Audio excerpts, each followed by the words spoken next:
परम गुरु सोई दया कर दीना। परम गुरु सोई दया कर दीना। ताते अनचीने हम चीना। परम गुरु सोई दया कर दीना। ताते अनचीने हम चीना। परम गुरु सोई दया कर दीना। परम गुरु सोई दया कर दीना। बिनु पग चलना, बिनु पर उड़ना। बिनु पग चलना, बिनु पर उड़ना।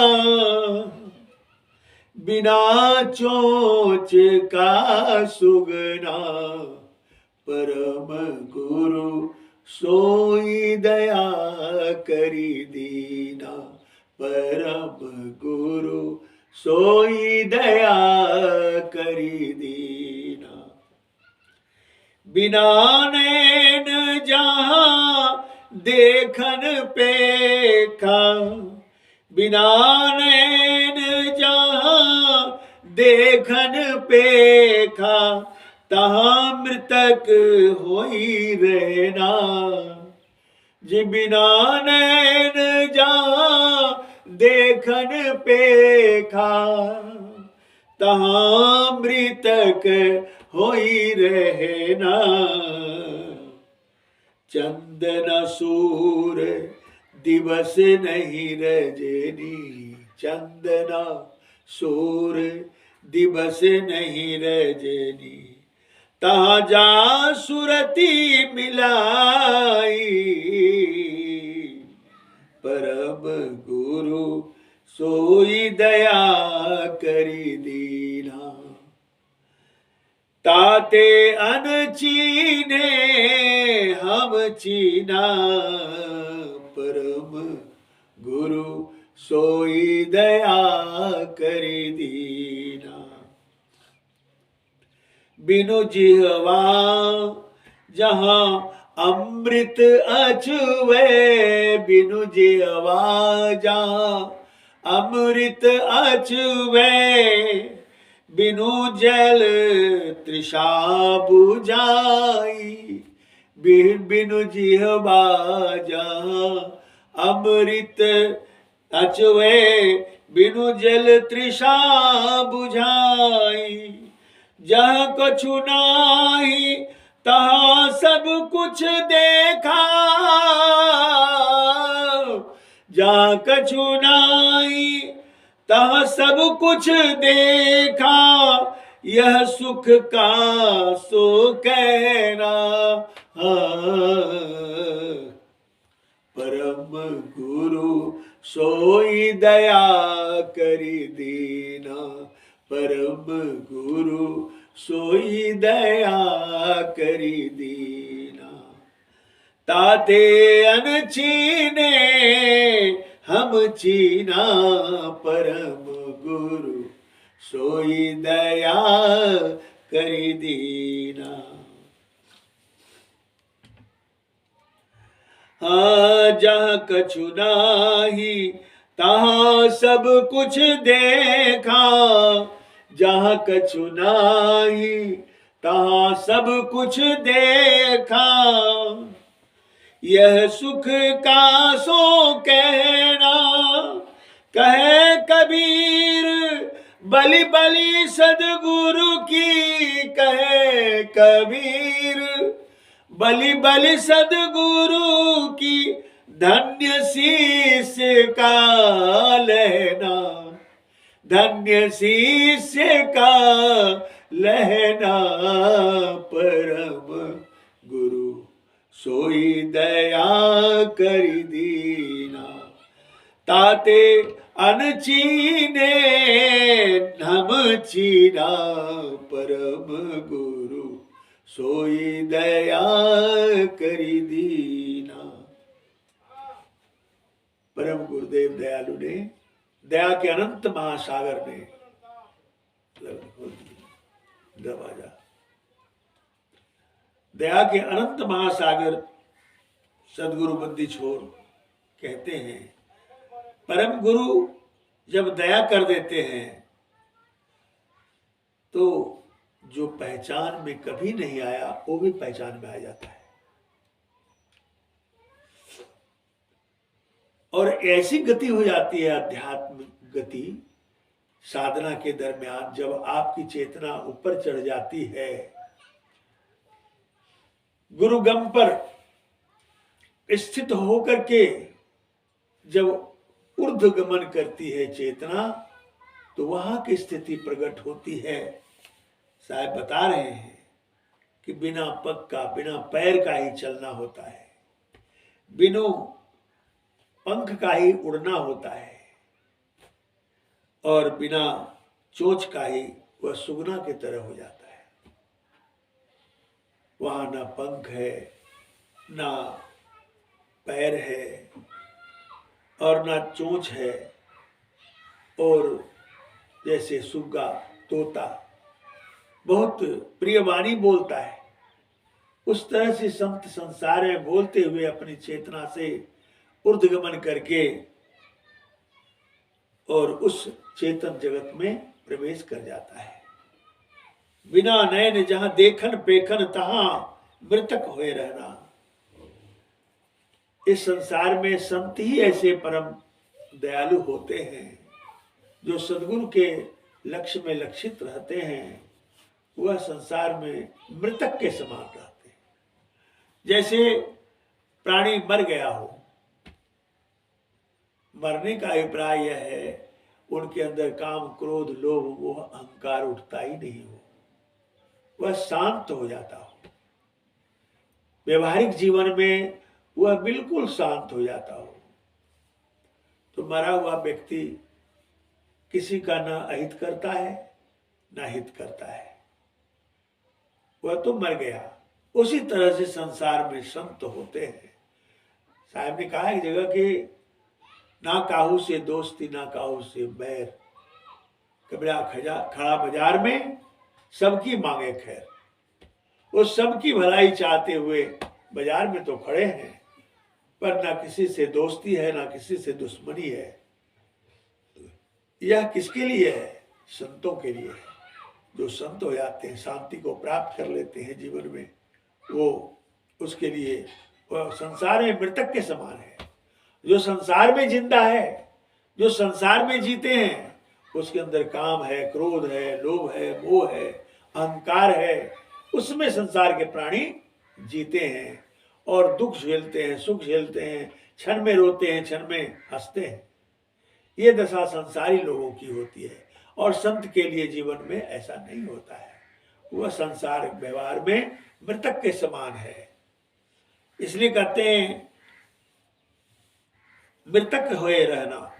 संसार में मृतक होकर रहते हैं और बिना चक्षु का, बिना आंख का ही अलौकिक दृश्य को देखते रहते हैं, अलौकिक छटाओं को अनुमोदन करते रहते हैं, अलौकिक दृश्यावलोकन में अपने आनंद में विभोर रहते हैं और संसार में मृतक के समान रहते हैं। साहब कहते हैं चंद न सूर दिवस नहीं रजनी, तहां जा सुरति मिलाई। वो संत जो इस तरह से अपने जीवन को सद्गुरु के लक्ष्य में लक्षित किया है, उसकी दशा बता रहे हैं साहब कि वहां उसकी चेतना रहती है जहां न चांद है, न सूर्य है, न दिन है, न रात है, और तहां सुरति मिलाई। वहां जाकर सुरत को मिलाया हुआ है। उसकी सूरत वहां काम कर रही है। संसार में मरे हुए हैं, संसार के वातावरण से उसे कोई लेना देना नहीं। वह अपनी चेतना में आनंद विभोर रहते हैं। बिनु जिह्वा जहां अमृत अचवय, बिनु जल तृषा बुझाई। बिना जीव का ही अमृत का आस्वादन करते हैं। बिना जीव का ही अमृत का पान करते हैं, अमृत पी करके अमरता को प्राप्त कर लेते हैं। शरीर अमर नहीं होता, शरीर तो मृत्यु लोक का है, मृत्यु लोक में रहकर मर जाएगा। मिट्टी से, 5 तत्व से बना हुआ यह शरीर इस संसार में बस यही रह जाएगा। मिट्टी से मिट्टी में आया, मिट्टी का शरीर बना, मिट्टी में फिर मिल गया। लेकिन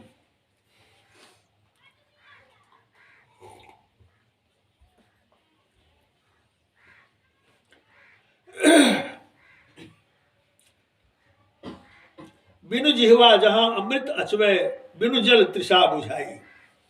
बिना जल का ही प्यास बुझाते हैं। और कहते हैं साहब, जहां कछु नहीं तहां सब कुछ देखा, यह सुख का सुख कहना। जहां कुछ भी नहीं है वहां सब कुछ देख लेते हैं। उनकी चेतन दृष्टि इतनी कुशाग्र होती है, इतनी पैनी होती है कि वह चेतन दृष्टि से, चेतन आंख से वह सब दृश्यावलोकन करते हैं। अब यह सुख किससे कहा जाए? संसार के प्राणी संसार की आबोहवा में, वातावरण में अपनी चेतना को लगाए हुए हैं, उसमें मिले हुए हैं, रल मिल गए हैं। उनसे कहने पर उन्हें विश्वास ही नहीं होता। कहते हैं साहब, यह सुख का सुख कहना, यह जो सुख है आध्यात्मिक सुख, परम आनंद सुख, यह किससे कहा जाएगा? कहे कबीर बलि बलि सदगुरु की, धन्य शिष्य का लहना। साहब कहते हैं कि उस सदगुरु का बलिहारी है, बलि बलि जाऊं, उस पर जीवन 100 बार निशावर करूं। ऐसे सदगुरु के ऊपर कहते हैं धन्य शिष्य का लहना। शिष्य का जो यह लहना का मतलब हो गया उसमें डूब जाना, उसको लख लेना, उसका अवलोकन कर लेना, उसमें विलोम करना। तो वह शिष्य का धन्य है, वह शिष्य जो इस अवस्था को प्राप्त कर लेते हैं, साहब ने कहा। और ये संसार तो दुख का कोट है। इसमें जो लोग रस पाना चाहते हैं, मन के माध्यम से वो रस पाते हैं, मनोरंजन होता है। मन के स्तर पर मन इंद्रियों का राजा है, मालिक है। और जो भी संसार का रस पान करते हैं लोग, चमड़े से, आंख से, कान से, नाक से, जिह्वा से, चमड़े से, 5 ज्ञानेंद्रियों से जो भी रस पान करते हैं प्रकृति मंडल में, वह सभी मन रस है, मनोरंजन है, मन रस है। वो मन रस प्राप्त करता है और उसका परिणाम जीवात्माओं पर डाल देता है। जीवात्मा जब जन्मता मरता रहता है, दुख झेलता रहता है। जीवात्मा के हक में कोई सुख नहीं मिलता। भ्रमवश, अज्ञानवश जीवात्माएं कहती हैं कि ये मैं भोग रहा हूं, मैं आनंद कर रहा हूं, मुझे प्राप्त हो रहा है। यह उनका भ्रम है।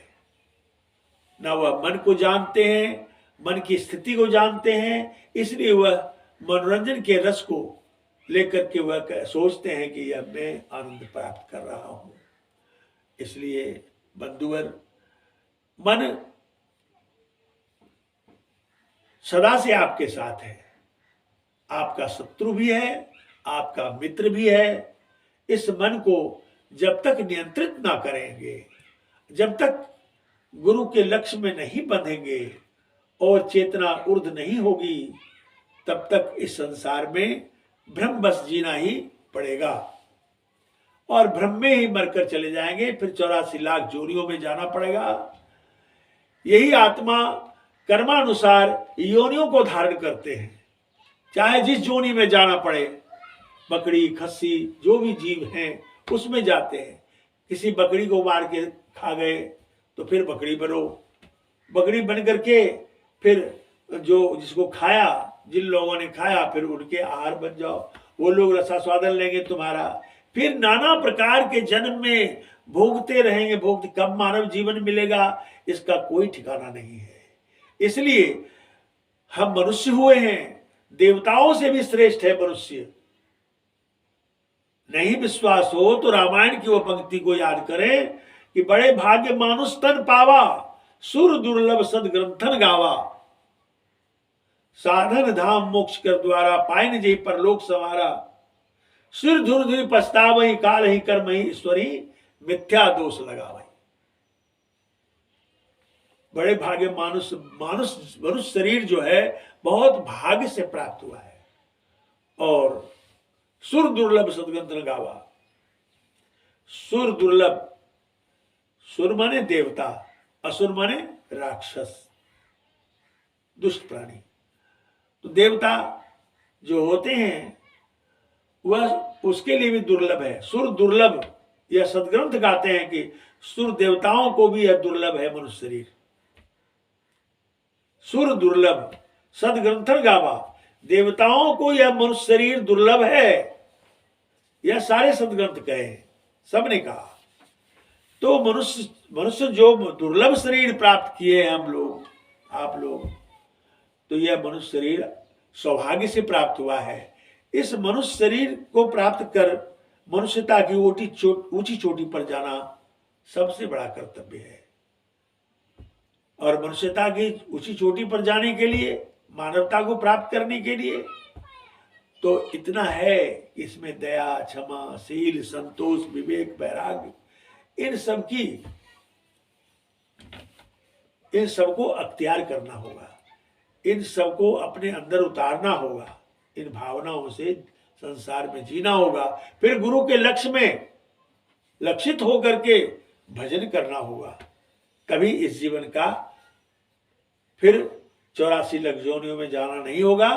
ये फिर मुक्ति मिल जाएगी, भक्ति मिल जाएगी, और तो वह चेतन का योग हो जाएगा। इसलिए आप सबों से अनुरोध है कि आप सभी इस प्रकार अपने जीवन को बनावें और बना करके मनुष्य जीवन को सार्थक कर लें। साहिब बंदगी साहिब।